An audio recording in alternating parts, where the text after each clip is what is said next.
Imagine standing inside a building that held nearly everything humanity knew.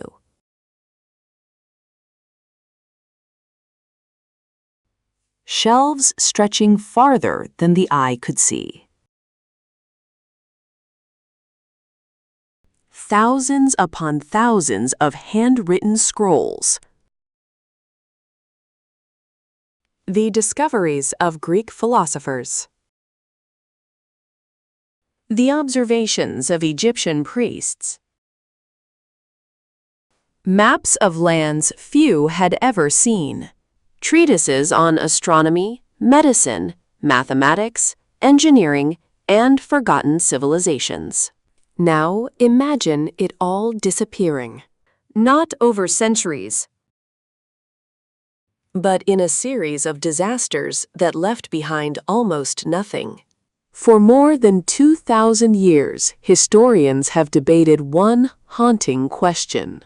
Did humanity lose centuries of progress when the world's greatest library vanished? Or has its legend become even larger than the truth? Tonight, we journey back to ancient Alexandria, where knowledge became power, power invited conflict, and one lost library became history's greatest mystery. If you're fascinated by the hidden stories behind history and the Bible, subscribe to Chronicle Nexus and join us as we uncover the mysteries that shaped our world.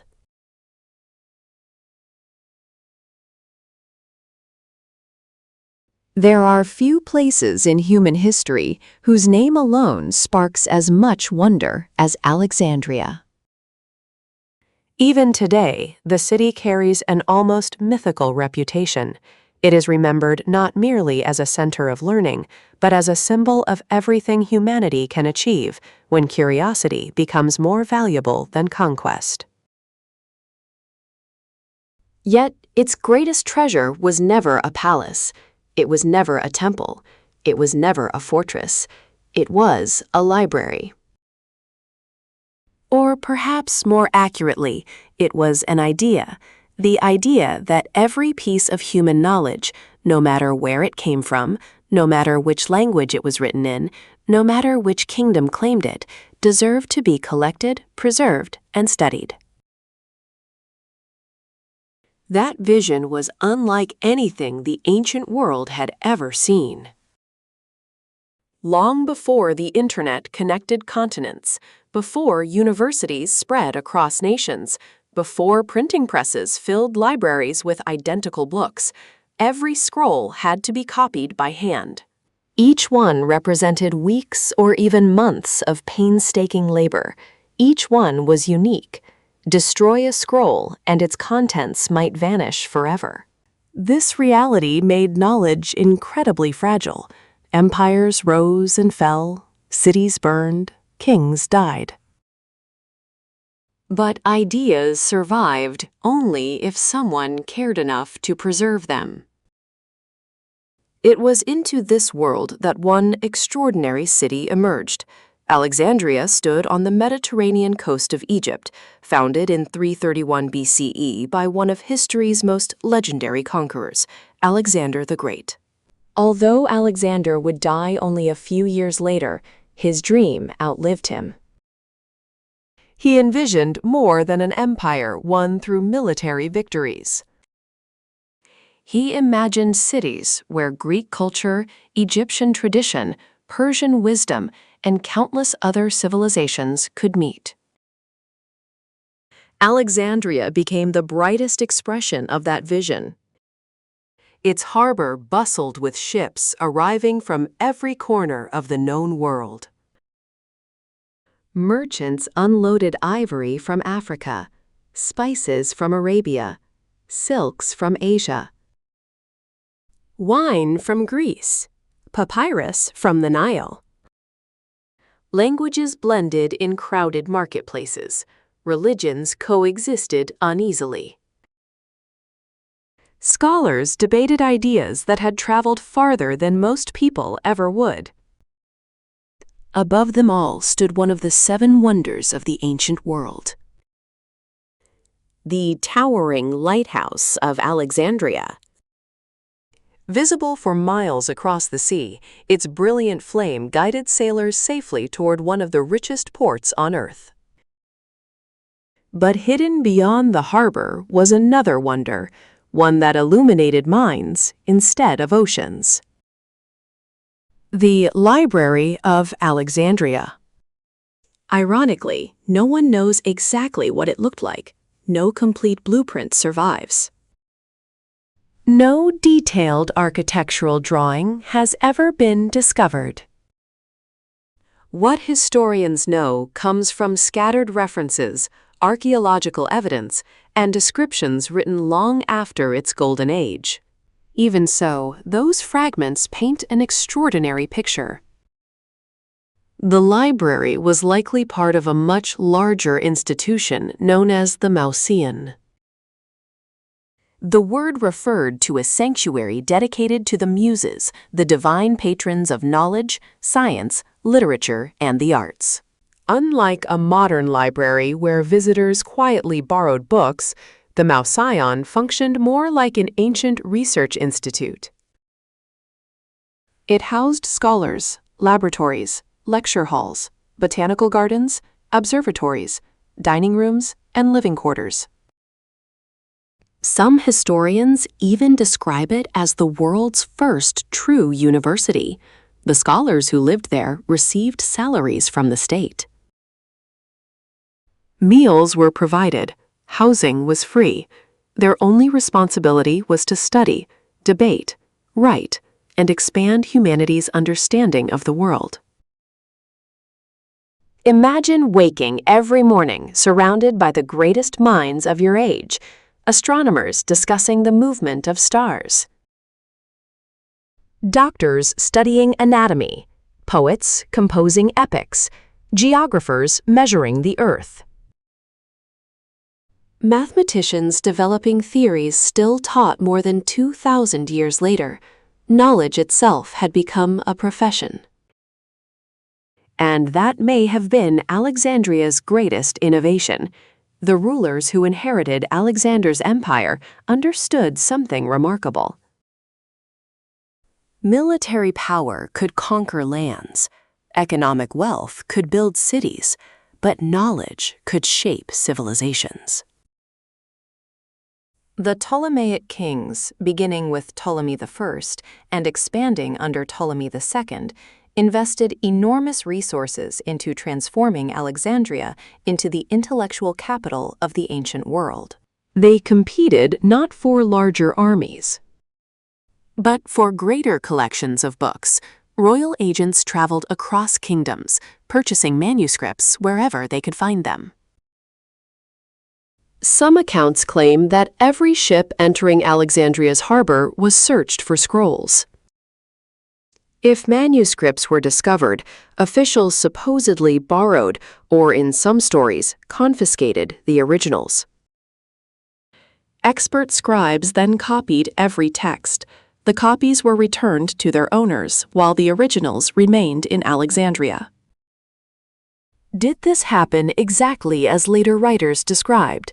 Many historians believe the practice existed in some form, though the details may have been exaggerated over time. Still, the ambition behind the story reveals something profound.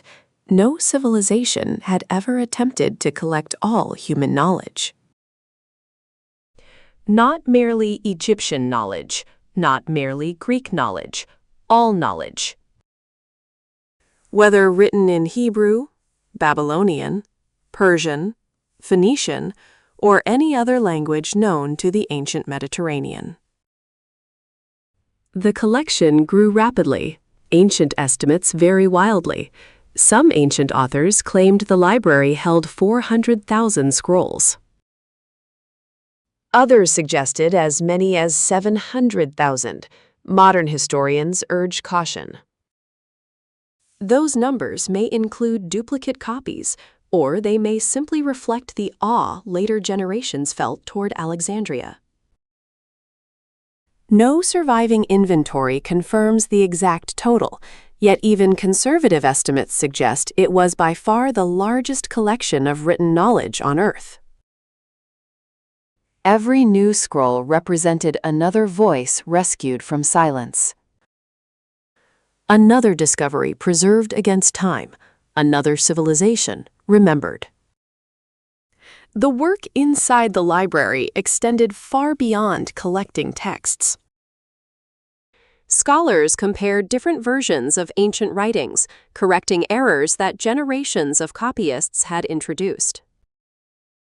Poems were analyzed word by word. Historical records were cross-checked. Maps were revised. Languages were translated.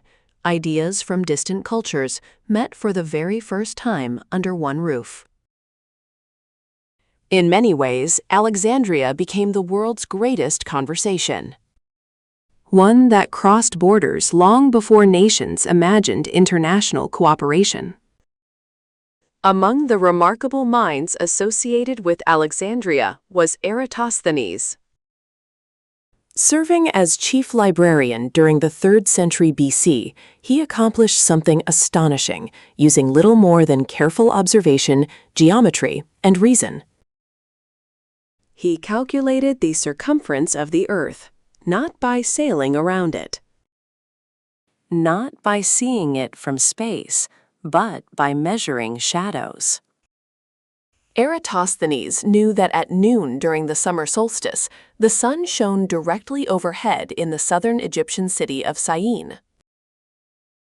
At that same moment in Alexandria, vertical objects cast measurable shadows. By comparing the angle of those shadows with the distance between the two cities, he estimated Earth's size.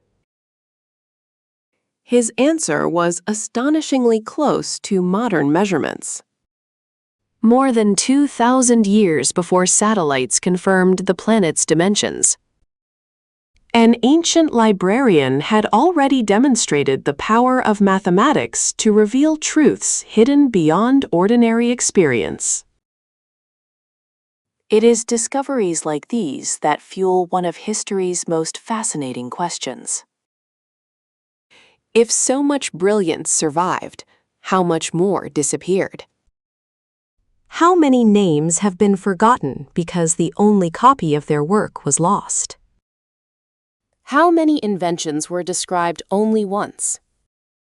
How many observations about medicine, engineering, astronomy, or distant civilizations vanished before later generations ever had the chance to read them?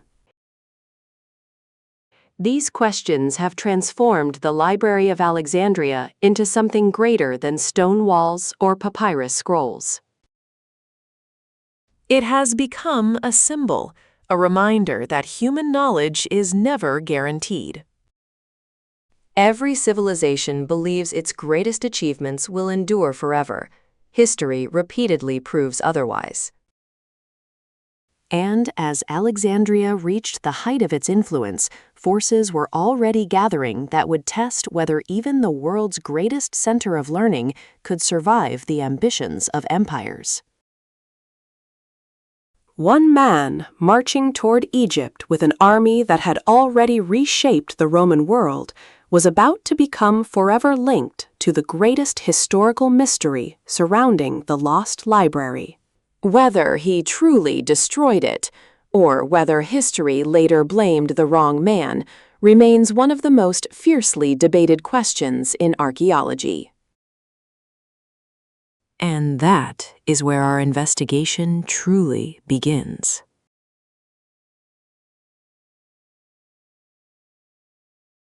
When most people hear the words, "the destruction of the Library of Alexandria," one name immediately comes to mind: Julius Caesar.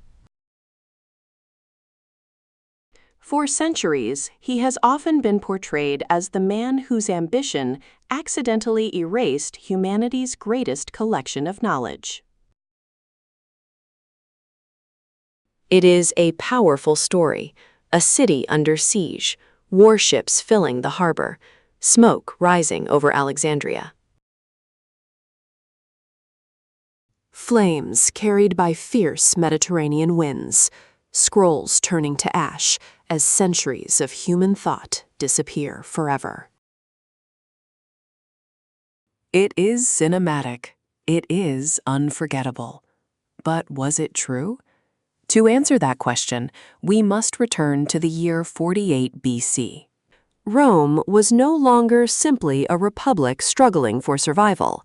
It had become the dominant power of the Mediterranean, expanding its influence through conquest, diplomacy, and political maneuvering.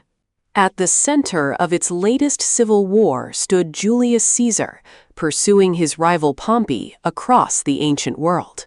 Pompey fled to Egypt, hoping to find allies within the Ptolemaic kingdom. Instead, he was betrayed. Before Caesar even arrived, Pompey was assassinated by Egyptian officials who believed they could win Caesar's favor by eliminating his enemy. The plan failed spectacularly.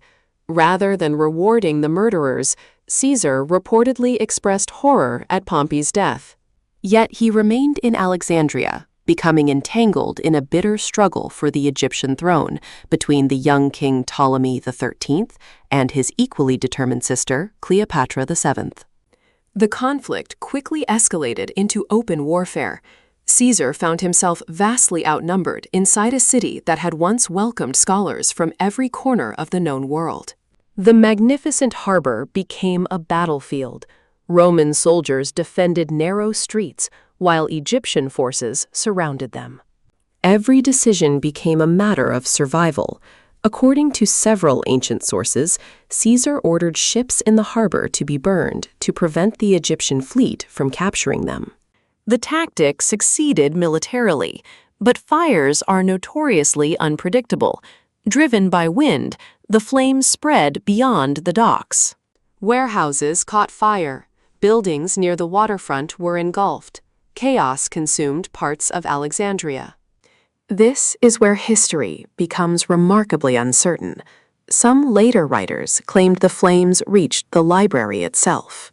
Others reported that only storage facilities containing scrolls awaiting cataloging were destroyed. Still others never mentioned damage to the library at all. The silence is almost as revealing as the claims themselves. If the world's greatest library had been completely destroyed in Caesar's lifetime, why did several writers who lived relatively close to those events fail to describe such a catastrophe? It is one of the reasons modern historians remain cautious. Evidence suggests that some collection of manuscripts was almost certainly lost during Caesar's campaign. Ancient warehouses near the harbor likely stored valuable scrolls destined for the library. Thousands may indeed have perished in the fire. But whether the main library itself was consumed remains deeply debated. Archaeology cannot yet provide a definitive answer. The surviving written sources disagree with one another, and none offer the complete picture. Ironically, uncertainty has become one of Alexandria's defining characteristics. The more scholars investigate the library, the more they discover how much remains hidden beneath layers of history. Yet one important fact often escapes popular retellings. The Library of Alexandria appears to have continued functioning after Caesar left Egypt. Several respected scholars associated with Alexandria lived decades after the famous fire. Research continued. Books were copied. Scientific work advanced. The institution may have been damaged, perhaps even severely, but it does not appear to have vanished overnight. If Caesar did not destroy the library completely, then who did? Or perhaps the better question is, who destroyed it piece by piece? History rarely unfolds in dramatic single moments. More often, civilizations fade through countless smaller losses, each one seeming insignificant until the whole structure finally collapses. Alexandria may have suffered precisely that fate. Political instability gradually weakened the Ptolemaic kingdom. Roman rule brought new priorities. Funding for scholarly institutions likely fluctuated. Wars disrupted trade routes that once supplied manuscripts from distant lands. A library devoted to preserving every known work depended on constant investment. Without new acquisitions, without skilled copyists, without royal patronage, even the greatest collection in history would slowly begin to decline. Knowledge requires caretakers. When those caretakers disappear, preservation becomes impossible. Yet Alexandria still attracted extraordinary thinkers. One of the most influential was Claudius Ptolemy, not to be confused with the Egyptian kings who founded the city. Living during the 2nd century AD, Ptolemy produced astronomical works that shaped scientific understanding for over 1,000 years. His writings demonstrate that Alexandria remained an intellectual powerhouse centuries after Caesar's campaign. The city was still generating ideas capable of influencing civilizations far beyond Egypt. Medicine flourished as well. Earlier, Alexandrian physicians such as Herophilus and Erasistratus had transformed anatomical knowledge through careful observation. Unlike many of their contemporaries, they reportedly performed systematic dissections, allowing them to distinguish nerves from blood vessels and study the human brain in remarkable detail. Their discoveries represented a dramatic leap forward in medical science. Many of their original writings have been lost. What survives comes primarily through quotations preserved by later authors. Once again, we encounter the same haunting pattern. Knowledge remembered only because someone else copied fragments before the originals disappeared. Imagine opening a modern encyclopedia and discovering that 9 out of every 10 pages had been torn away. You would still learn something, but you would constantly wonder what had been lost. That is the challenge historians face when studying Alexandria. Every surviving fragment hints at a much larger world now beyond recovery. And those fragments raise tantalizing possibilities. Among the works believed to have existed within Alexandria were detailed histories of civilizations whose own records have vanished. Accounts of Egypt's earliest dynasties, descriptions of ancient Mesopotamia, collections of myths and oral traditions now known only through scattered references, treatises on engineering, philosophical debates, dramatic plays, poetry, religious texts from multiple cultures. Some scholars have even suggested that versions of sacred writings, including portions of the Hebrew scriptures translated into Greek, known as the Septuagint, were closely connected with Alexandria's scholarly environment. That connection is historically significant. The translation of Hebrew texts into Greek allowed Jewish communities across the Mediterranean, many of whom no longer spoke Hebrew fluently, to continue reading their scriptures. Later, early Christians would also make extensive use of these Greek texts. This illustrates one of Alexandria's greatest achievements. It was not simply collecting books. It was creating bridges between civilizations. Ideas crossed linguistic boundaries. Knowledge became accessible to entirely new audiences. Cultures learned from one another instead of remaining isolated.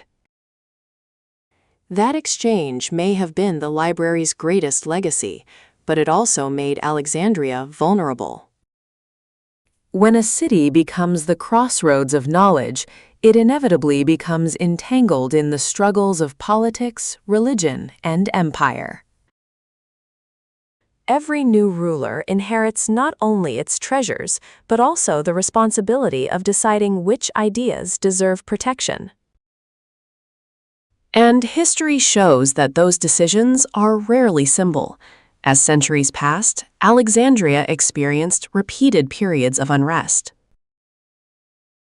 Rebellions erupted, Roman emperors intervened, religious tensions intensified. Neighborhoods that had once echoed with philosophical debate increasingly witnessed violent conflict. Libraries are fragile institutions during peaceful times. During civil unrest, they become especially vulnerable. A scroll cannot defend itself. A manuscript cannot flee a burning building. A lifetime of scholarship can disappear in the time it takes a single torch to fall. This gradual accumulation of disasters has led many historians to propose a different explanation. Perhaps there was never one great destruction. Perhaps the Library of Alexandria died a slow death. A shelf lost during one conflict, a wing abandoned during another. Funding reduced, collections scattered, buildings neglected. Scholars leaving for safer cities, until eventually the institution that once sought to preserve all human knowledge no longer existed. No dramatic final night, no single villain, only centuries of erosion. It is a less satisfying story for legend, but history often favors complexity over simplicity. Still, another chapter of Alexandria's mystery remained to unfold. Centuries after Caesar's ships had burned in the harbor, another emperor would issue decrees that transformed the religious landscape of the Roman Empire. Pagan temples would close, ancient traditions would be challenged, sacred buildings would become targets. And somewhere within that turbulent transformation stood another institution connected to Alexandria's intellectual legacy. Some believe this moment marked the library's true end. Others argue that by then, the great collection had already vanished. The evidence remains frustratingly incomplete, yet the next chapter introduces one of the most compelling and controversial figures in the entire story. A philosopher whose tragic death would become a symbol of the struggle between knowledge, power, and belief. Her name was Hypatia, and through her story, the final echoes of Alexandria's golden age can still be heard.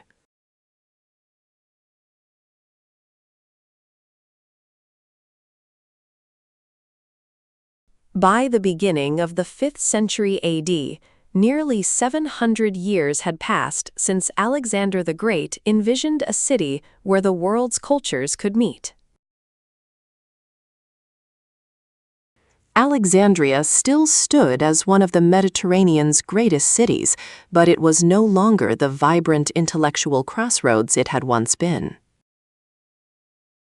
Its magnificent harbor remained busy. Its towering lighthouse still inspired awe. Yet beneath the city's impressive facade, something profound had changed.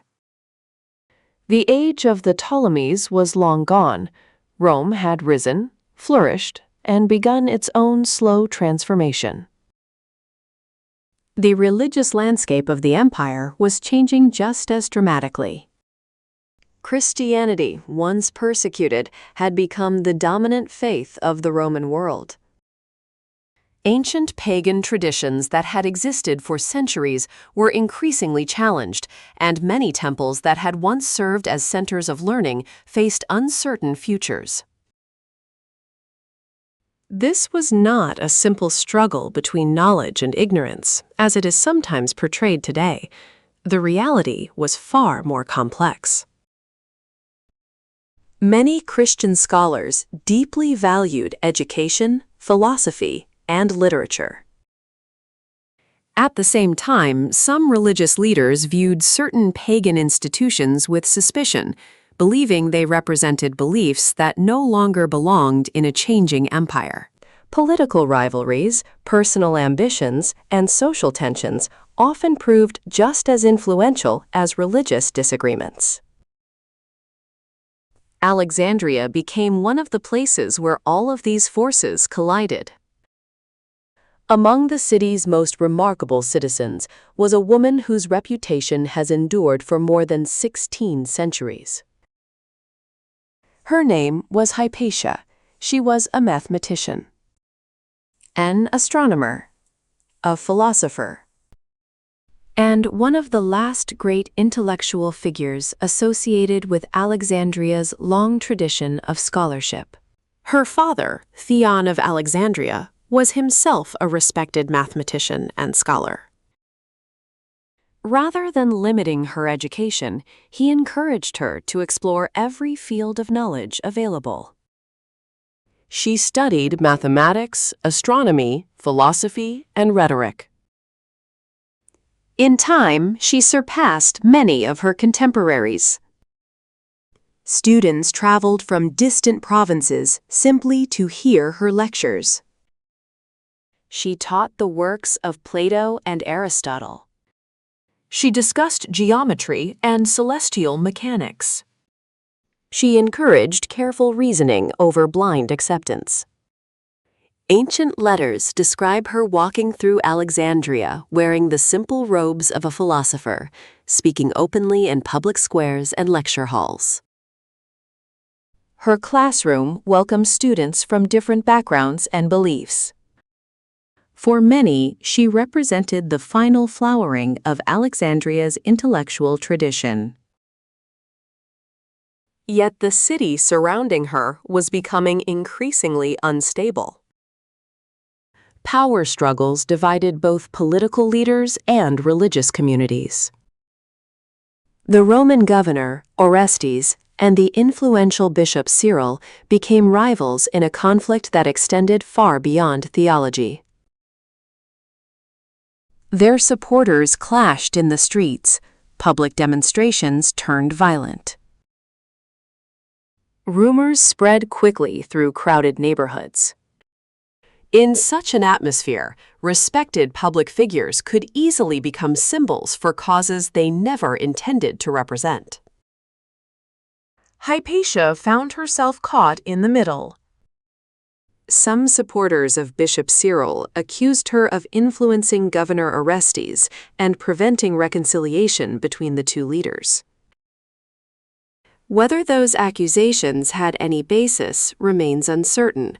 Most historians believe she became a convenient target rather than an actual political conspirator. In March of AD 415, tragedy struck. A mob intercepted Hypatia as she traveled through the city. Ancient accounts differ in their precise descriptions, but they agree on the outcome. She was murdered with shocking brutality. Her body was destroyed. The event horrified many contemporaries, including some Christian writers, who condemned the violence. Hypatia's death has often been portrayed as the moment when science itself was attacked. That interpretation, while emotionally powerful, oversimplifies a far more complicated historical reality.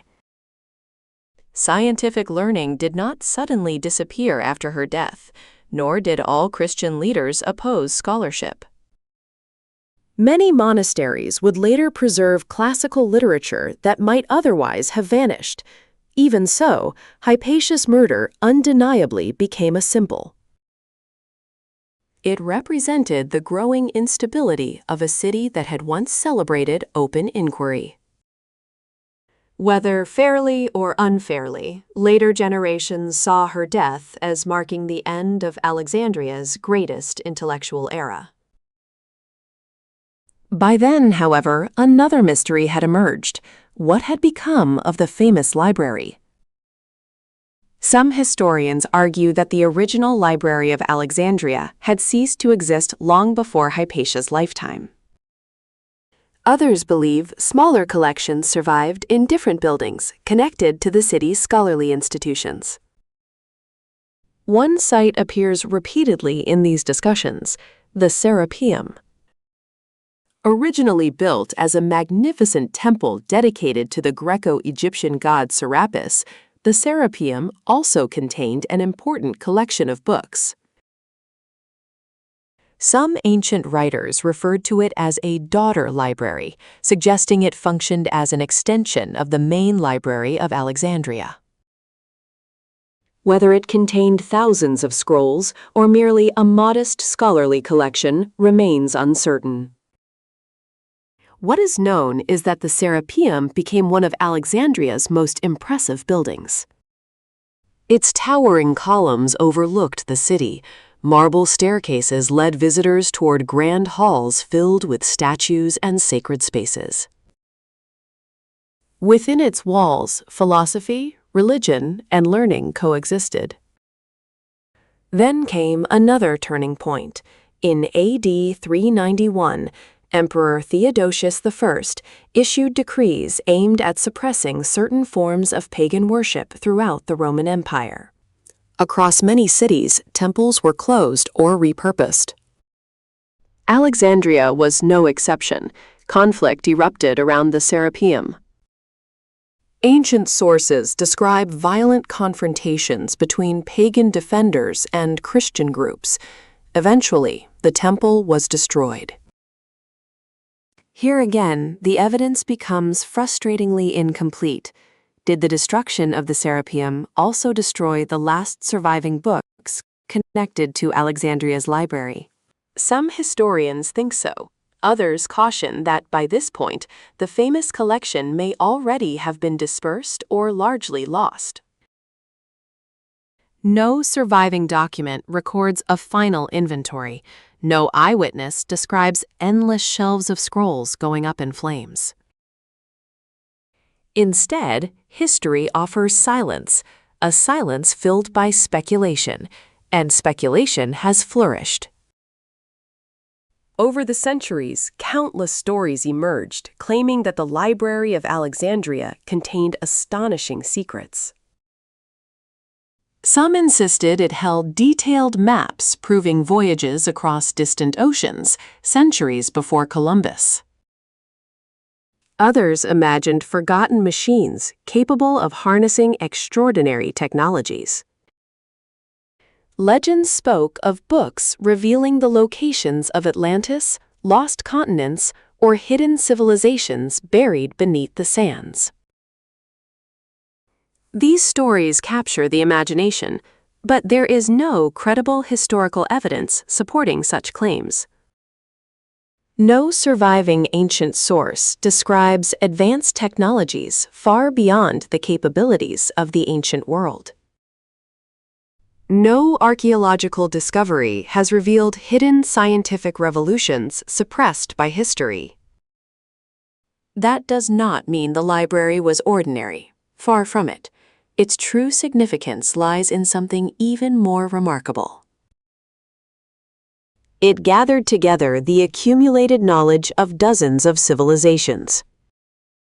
Works that today survive only in fragments, or not at all, may once have rested side by side upon its shelves. Consider the Greek tragedians. Ancient records suggest hundreds of plays were written. Today, only a small fraction survives. Entire schools of philosophy are known solely because opponents criticize them. Mathematical discoveries disappeared, forcing later generations to rediscover ideas independently. Medical observations vanished before they could influence future physicians.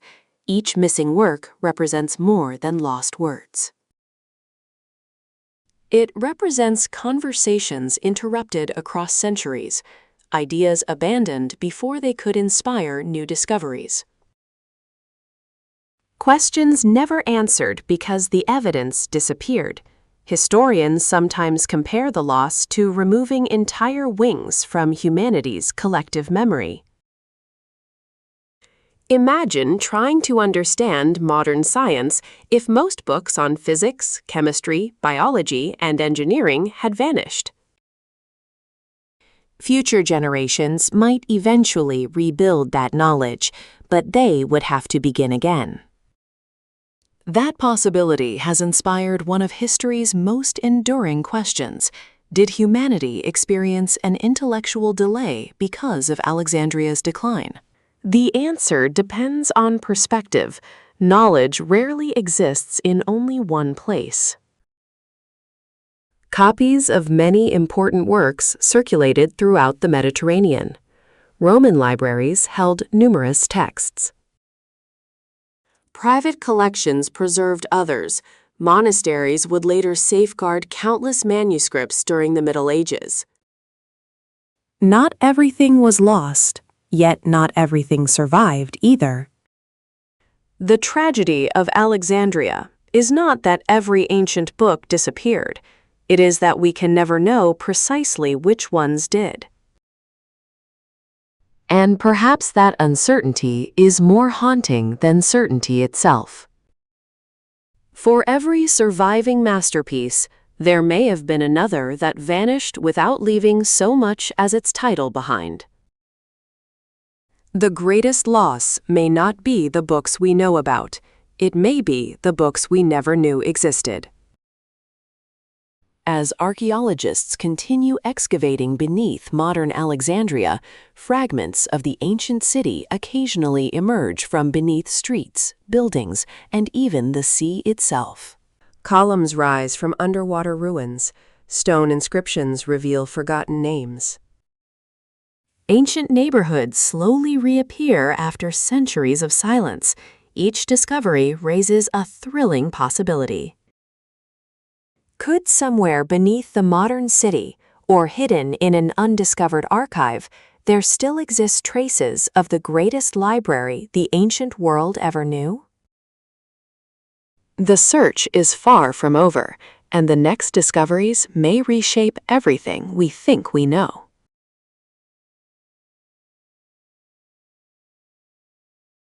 For more than 2,000 years, explorers, archaeologists, historians, and dreamers have all asked the same question. Where did it go? Not simply the building, not merely its walls or columns, but its knowledge.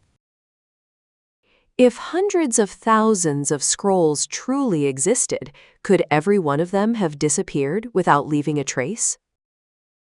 Or are we still searching in the wrong places? Modern archaeology has transformed our understanding of ancient Alexandria, but it has also revealed how much remains hidden. The bustling modern city sits directly atop its ancient predecessor. Homes, businesses, roads, and neighborhoods now cover much of what was once the intellectual heart of the Mediterranean world. Excavating beneath a living city is one of archaeology's greatest challenges. Researchers cannot simply remove entire districts to search for buried ruins. Instead, discoveries often come unexpectedly. A construction project uncovers ancient foundations. A broken pipe reveals forgotten walls. An underwater survey identifies stone blocks that once formed magnificent public buildings. Piece by piece, the ancient city slowly returns. One of the most remarkable discoveries came beneath the waters of Alexandria's harbor. For centuries, ancient writers described earthquakes and tsunamis that had damaged parts of the city. Many historians suspected that sections of Royal Alexandria had slipped beneath the Mediterranean. They were right. Beginning in the late 20th century, underwater archaeologists located astonishing remains resting on the seabed: massive granite statues, temple columns, stone sphinxes, fragments of royal palaces, harbor installations that had vanished from human sight for more than 1,000 years. Divers floated through streets where ships once unloaded goods from across the ancient world. The discoveries confirmed that parts of Alexandria's greatest monuments had indeed disappeared beneath the sea. Yet, despite decades of exploration, no definitive remains of the famous Library of Alexandria have ever been identified. This absence has fueled even more theories. Some scholars argue that archaeologists have simply not reached the correct location. Others believe the library's buildings were dismantled over centuries, their stones reused in later construction. In the ancient world, recycling was common. Magnificent temples became quarries. Palaces became foundations for newer structures. Entire cities were gradually built from the remains of older ones. If the library suffered the same fate, identifying it today may be nearly impossible. Then there are the stories that refuse to disappear. Legends claim secret chambers still lie buried beneath Alexandria, hidden vaults sealed before the city's destruction.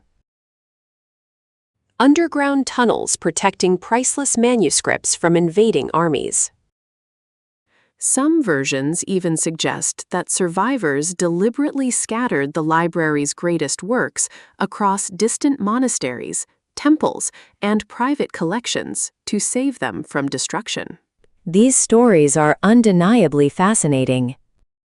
But there is currently no credible archaeological evidence confirming the existence of hidden repositories containing the lost Library of Alexandria. That does not mean the search is pointless. History has repeatedly surprised us.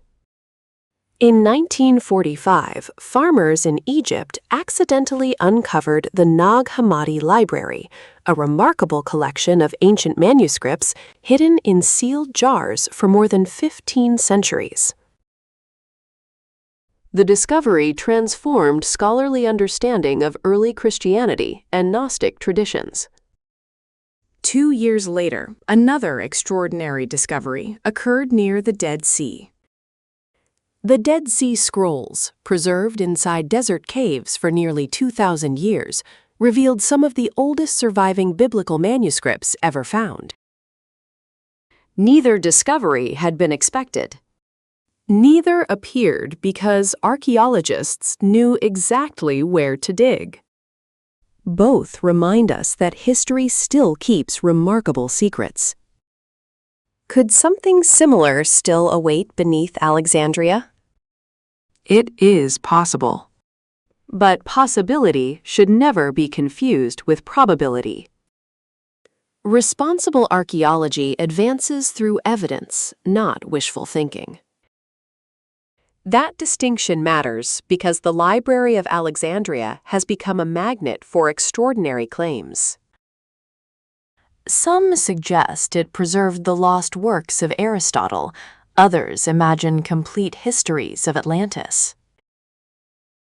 There are stories about advanced machines capable of impossible engineering, claims of forgotten energy sources, even theories involving extraterrestrial knowledge. These ideas thrive because they appeal to one of humanity's deepest instincts, the belief that somewhere, hidden just beyond our reach, lies a forgotten answer capable of changing everything. Yet history offers a quieter lesson.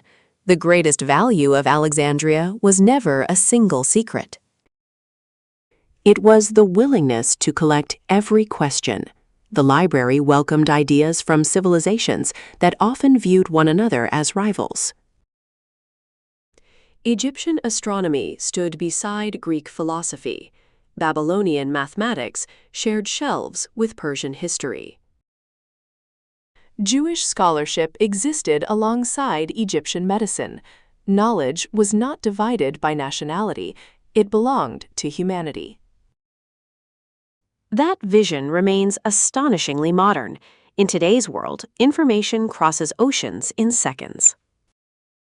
Entire libraries fit inside devices small enough to slip into a pocket. Artificial intelligence can summarize centuries of research in moments. Digital archives preserve millions of books. At first glance, it may seem impossible for humanity ever to experience another Alexandria. But appearances can be deceptive. Digital knowledge is not immortal. Hard drives fail, servers shut down, websites disappear, file formats become obsolete. Wars still destroy museums. Natural disasters still erase archives. Cultural heritage remains vulnerable. The lesson of Alexandria has never been merely about fire. It is about responsibility. Every generation inherits knowledge from those who came before. Every generation decides what deserves preservation. Sometimes that decision is deliberate. Sometimes it is made through neglect. The consequences can echo for centuries. Perhaps that is why the Library of Alexandria continues to capture our imagination. It represents more than lost books. It represents lost possibilities. Some historians argue that the impact of the library's disappearance has been exaggerated. After all, scientific progress continued. New discoveries emerged. The Islamic Golden Age preserved and expanded classical learning. European universities later reignited scholarship. Human civilization did not stop. This perspective is important. The story should not become one of despair. Knowledge has an extraordinary ability to survive. Ideas migrate. Copies travel. Teachers inspire students. Truth often finds unexpected ways to endure. Yet another perspective is equally compelling. Imagine even a handful of irreplaceable works disappearing forever. A medical treatise centuries ahead of its time, a historian describing civilizations whose monuments have since crumbled.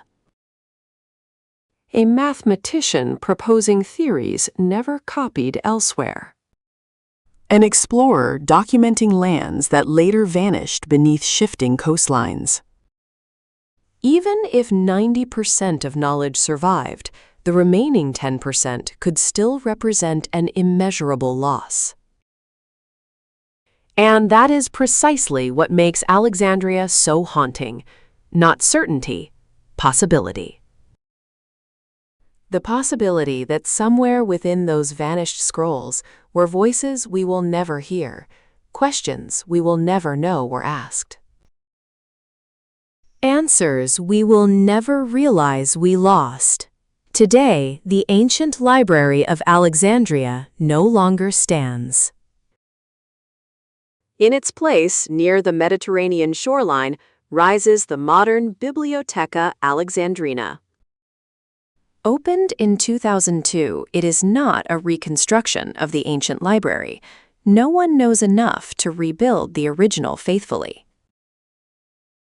Instead, it serves as a tribute to its spirit. Its architecture faces the sea, just as the ancient city once welcomed travelers from every horizon. Its collections continue the timeless pursuit of preserving knowledge for future generations. It is a reminder that while buildings may vanish, ideals can endure. Perhaps that is the library's greatest legacy. Not the scrolls, not the architecture, not even the mysteries. But the belief that knowledge should never belong to a single nation, ruler, or generation. It should be sought, shared, questioned, protected, and passed forward. The Library of Alexandria may have disappeared, but the dream that created it still lives wherever people refuse to let curiosity die. So, what do you think? What do you think? Was this an advanced civilization lost to time? Or is there another explanation? Let us know in the comments. Perhaps the greatest mystery, is not whether every scroll was destroyed.